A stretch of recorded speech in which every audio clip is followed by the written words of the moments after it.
good, yo? Welcome to my review for Quiet Place Day 1. Finally!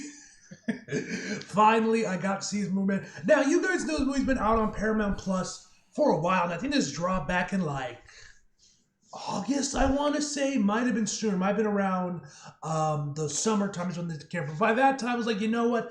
I'm going to save it for October, and I'll watch it during October and save it for Halloween, when I'm binging all the horror movies. So, yeah, that's why this review ended up coming later than I probably would have, because otherwise I would have watched it as soon as it dropped. But, yeah, I decided to save it for Halloween. And anyway, man, the movie itself, man, was phenomenal. And I loved this movie, man. This obviously is a prequel showing off, like, the initial stage of the alien invasion as we now know it, which you guys may remember. I don't know if I actually mentioned this in my reactions, but one thing I was kind of curious about with this movie, considering it was showing off that it was going to, that these creatures are indeed aliens, and this was all an alien invasion, which I don't think either of the previous two mentions ever mentioned that it was an alien invasion, so it's kind of left up in the air of like these were like scientific creatures made in a lab or something, or like biological like the clickers, or if this was, an alien invasion. I was wondering, I was kind of curious if they would give us like more lore about them, like where did they come from? Like there's like the spaceship they may have come out of when they all came when they came plunging towards Earth. Like were they going to show any of that? Were we going to get any more backstory, any more lore about these creatures other than they're just aliens? Yeah, we did not get any additional lore. Some of you may argue that it's better that way, that the less we know about the creature, the better, because otherwise it's not as scary. Which, is a fair comparison, a fair point made. I personally would like to know this information, because I love these movies and I'm so fast, and I think these creatures are really cool, that I do want to know more about. I want to know where they came from, like why did they decide to target Earth and fall here? I don't know, Muda, maybe we might get that one day. Maybe they'll say that for like a comic or something.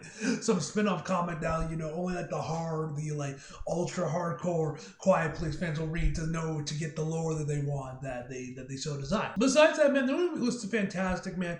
I will say this was definitely easily my least favorite of the trilogy.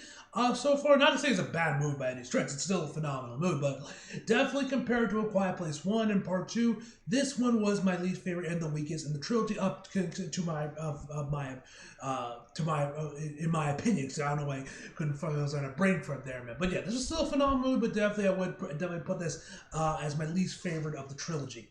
Regardless of such, man, let's just jump right into the actual video. So the movie is directed by Michael Snarzuki, if I'm pronouncing the last name right, and of course stars Alex Wolff, Djimon Djimon,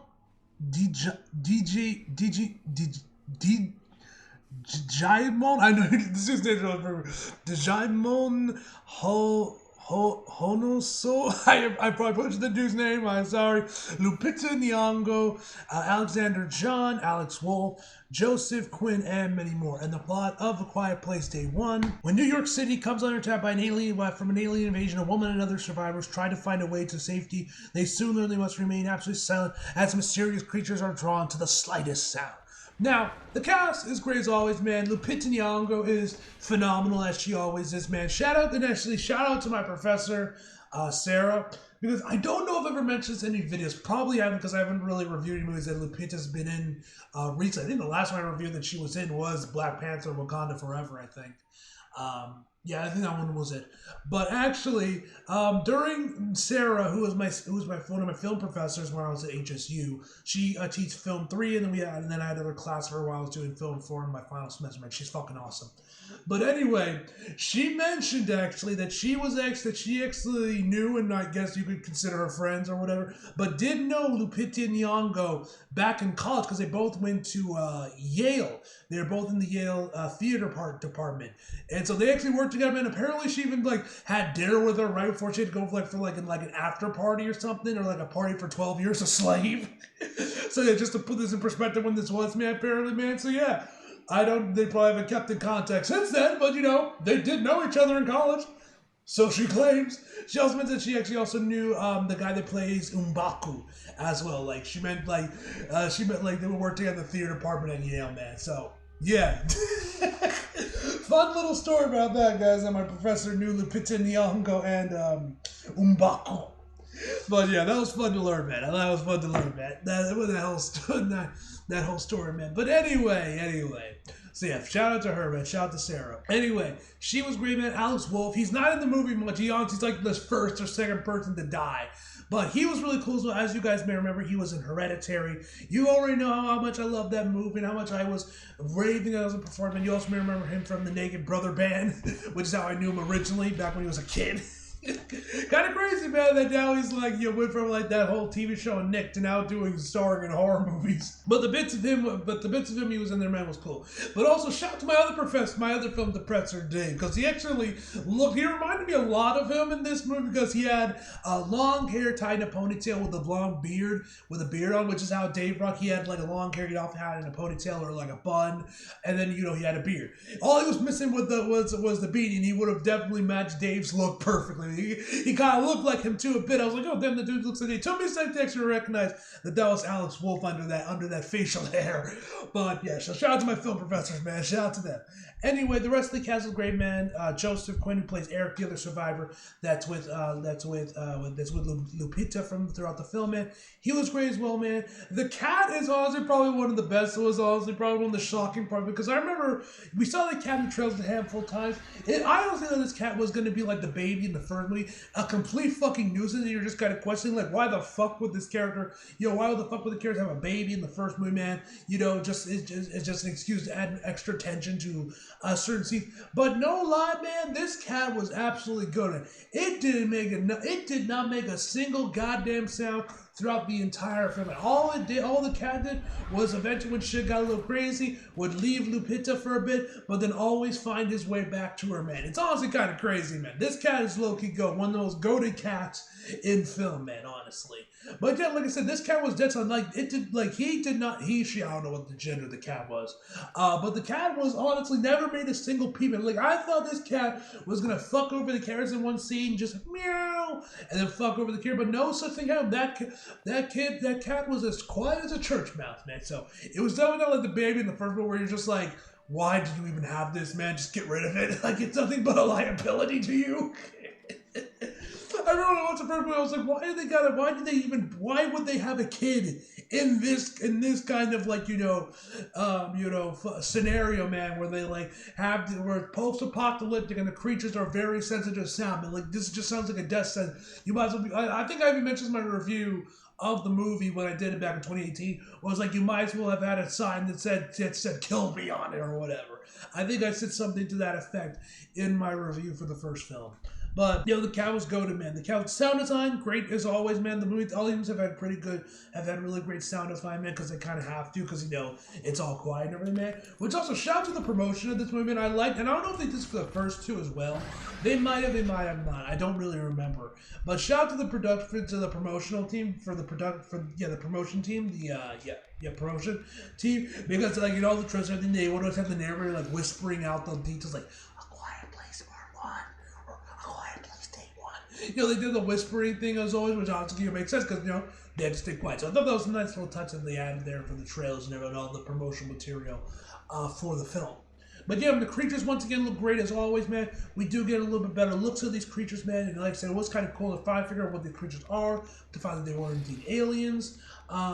There's some really great chase sequences in there. What you saw bitches in the trailer, like when they were like running through the skyscrapers of like some building and everything. But there's also a couple other really great chase sequences and other sequences involving the monsters in this film, man. Them using like the car alarms to try and distract them, man. Like the chase sequences with the monster, man, were always a highlight of the film, man.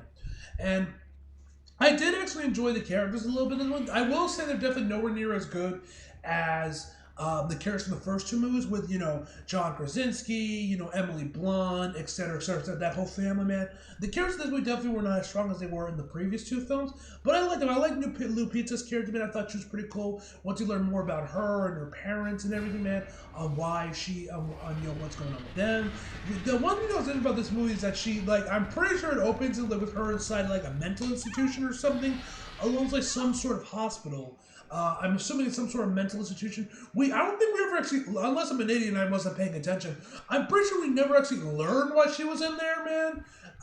Which I thought was kind of weird. I would have liked to know that, unless they did tell us and I'm in a fucking idiot and I wasn't paying attention. But that would have been something I would have liked to know. But once you see more about her parent, about her father, and everything, man, it was pretty cool. I liked her character, man. I thought she was I like what they did with her character. I thought she was pretty cool. Like I said, Lupita is a phenomenal as she always is. The actual just I guess you can say destruction of New York sequence where like the aliens crash land and all hell breaks loose. They're killing people left, right, and center. Lupita's like running away, trying to find cover and everything, man. There's like 2 sequences like that in the film, man.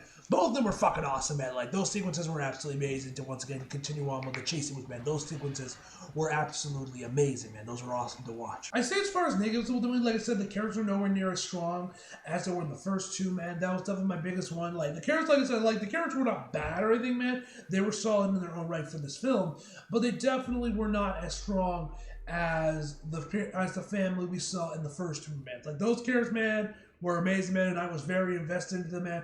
I definitely was nowhere near as invested into these characters as I was for those characters in the first 2 films. I also thought the ending was a little weird with just how it ends,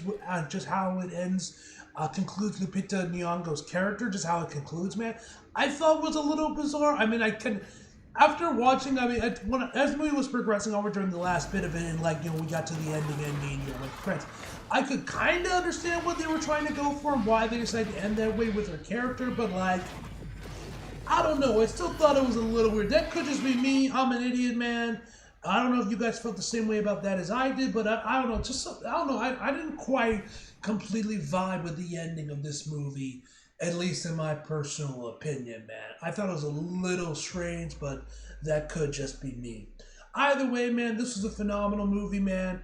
And yeah, I don't really got much more to say other than that, guys. So hope you guys, overall, I give this movie a 9.5 out of 10, guys. So hope you guys enjoyed the video. Leave a like if you did, subscribe if you're new. Follow me until you feel like it. Link, subscribe below. And as always, come back for more. See you guys next time.